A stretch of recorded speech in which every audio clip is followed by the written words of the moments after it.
አንዲት ሴት ወደ ነቢ መታ አንቺ የአላህ መልእክተኛ ሆይ እኔ ባላንጣ አለችኝ፣ ባለቤቴ ሌላ ሚስት አለችው እና ባሌ ያልሰጠኝን ያላደረገልኝን አድርጎልኛል ሰጥቶኛል እያልኩኝ ባወራት ወንጀል አለብኝ እንዴ ብላ ጠየቀች ነቢዩና ሰለላሁ ዐለይሂ ወሰለም። ይህን የነቢዩ ሰለላሁ ዐለይሂ ወሰለም አልሙተሸቢዑ ቢማ ለም ዩዕጣ በትክክል የሌለውን ነገር ያልተሰጠውን ነገር ተሰጠኝ አለኝ ብሎ ራሱን ሙሉ ለማድረግ ብዙ ነገር እንዳለው ለማሳየት የሚሞክር ሰው ከላቢሲ ተውበይ ዙሪን ሁለት የውሸት ልብሶችን እንደለበሰ ይቆጠራል። ይህ ውስጣቸው ከኢማን ከዲን ባዶ የሆነ ሴቶች የሚፈተኑበት በሽታ ነው። ከሴት እህቶቻቸው ጋር ከጓደኞቻቸው ጋር ሲገናኙ አሊያ ደግሞ ባላቸው ሌላ ሚስት ካለችው ከእሷ ጋር ሲገናኙ የሌላቸውን እንዳላቸው አድርገው ለማሳየት የሚጣጣሩበት ወዳልሄዱበት ቦታ ሄጃለሁ፣ ያልተደረገላቸውን ተደርጎልኛል፣ ያልተሰጣቸውን ተሰጥቶኛል፣ የሌላቸውን አለኝ የሚሉበት ሁኔታ ከሰው ተውሰው የተለያዩ ጌጦችን አድርገው የራሳቸው እንደሆነ ለማሳየት ውድ የሆኑ ልብሶችን ተውሰው ለብሰው የራሳቸው እንደሆነ አድርገው የሚያሳዩበት ሁኔታ ይህ የተጠላ ነው። ለወንድም ለሴትም የተጠላ ነው። ሐዲቱ በሴት ብቻ አልተገደበም። ምንም እንኳ የጠየቀችው ሴት ሆና በጊዜው አንዲት ሴት ላነሳችው ጥያቄ ይህ መልሱ ቢሰጥም ለወንድም ለሴትም ያገለግላል። ከላቢሲ ተውበይ ዙር ሁለት የውሸት ልብሶችን አንድም አይደለም ሁለት የውሸት ልብሶችን እንደለበሰ ሰው ይቆጠራል። ወደዚያ ደረጃ ያወርደዋል። የራሱ ያልሆነን ልብስ ለብሶ ትልቅ ሳይሆን ከትልቅ ሰዎች ጋር ባለጸጋ ሳይሆን ከባለጸጋዎች ጋር ለመመሳሰል የሚሞክር ይናቃል በሰዎች አይን፣ ልኩን የማያውቅ ይባላል።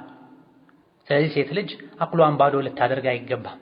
ትልቅነት የሚለካው ሰዎች ልብ ውስጥ ትልቅ ቦታ የሚገኘው ውዴታ፣ ክብር የሚገኘው በመልካም ስነ ምግባር ውለታን በመጠበቅ ነው። የሰዎችን ሐቅ በመጠበቅ ነው። አማናን በመጠበቅ ነው። ሚስጥርን በመጠበቅ ነው። ለሰው ልጆች በሙሉ መልካም በመሆን ነው። የታመመን በመጠየቅ የተቸገረን በመርዳት የበደለን ይቅር በማለት ነው።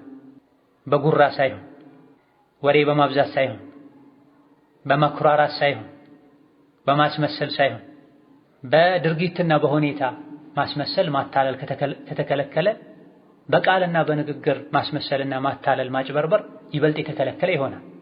የእሷ ያልሆነን ልብስና ጌጥ አድርጋ መሄዷ የእሷ እንደሆነ ለማሳየት መጣሯ ሐራም ነው፣ ክልክል ነው። ማታለል ማጭበርበር ነው። የውሸት ልብስ መልበስን በውሸት ለመመስከር ውድ ልብስ ለብሶ እንደሚሄድ ሰው ነው ከተባለ አፍ አውጥታ በቃል የእሷ ያልሆነን ይሄ የኔ ነው፣ ለእሷ ያልተደረገላትን ይሄ ተደርጎልኛል፣ ባሌ እንዲያደርግልኛል፣ ባሌ እንዲህ ቦታ ይወስደኛል በላ እህቶቿ ላይ ራሷን ከፍ ለማድረግ ሌላኛዋ የባለቤቷ ሚስት ላይ ራሷን ከፍ ለማድረግ ምናልባትም ሁለቱን ለማጣላት ጥረት የምታደርግ ከሆነ የምትናገር ከሆነ ወንጀሉ የከፋ ይሆናል።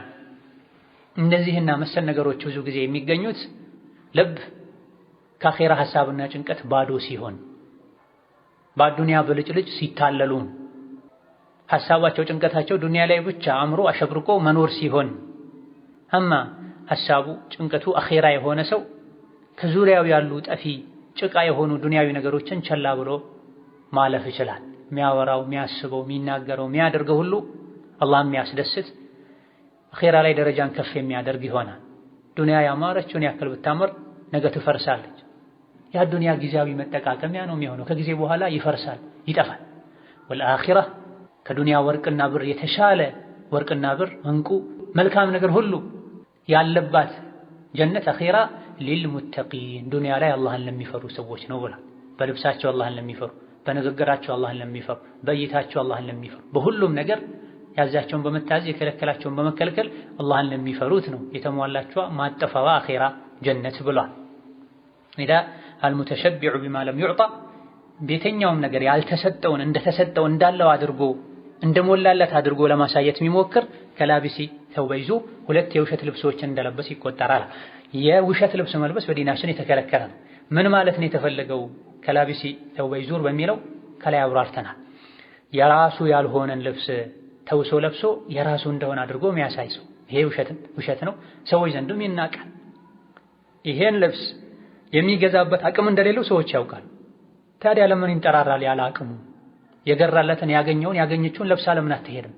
ትልቅ ሰው ለመምሰል ባለጸጋ ለመምሰል እንዴት እንዲህ ያደርጋል ብሎ ሰዎች ይንቁታል፣ ይጠሉታል።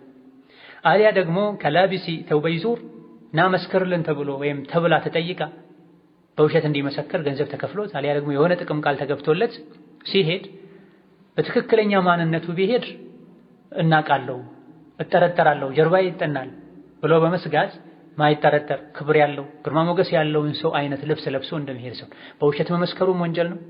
የሱ ያልሆነ ልብስ ለብሶ የሱ ያልሆነ ገጽታን ተላብሶ መሄዱም ወንጀል። እነዚህ ነገሮች ወንጀልና ውርደት እንደሆኑት ሁሉ ሴት ልጅ የሌላትን እንዳላት ማስመሰል በልብስም ይሁን በፀጉር በሌሎችም ነገሮች ያልተሰጣት እንደተሰጣት ማድረግ፣ ቤቷ ውስጥ የሌለውን ሳጥኗ ውስጥ የሌለውን ባሏ ያላደረገውን አባቷ ወንድሟ ያልሰጣትን ያልሆኑላትን ሆነውልኛል ማለት ባዶነት ነው፣ ሞኝነት ነው፣ ምላስን አለመቆጣጠር ነው። በብዛት ሰውን ጀሃነም የሚያስገቡት ሁለት ነገሮች ናቸው ተብሏል። ምላስና ብልት።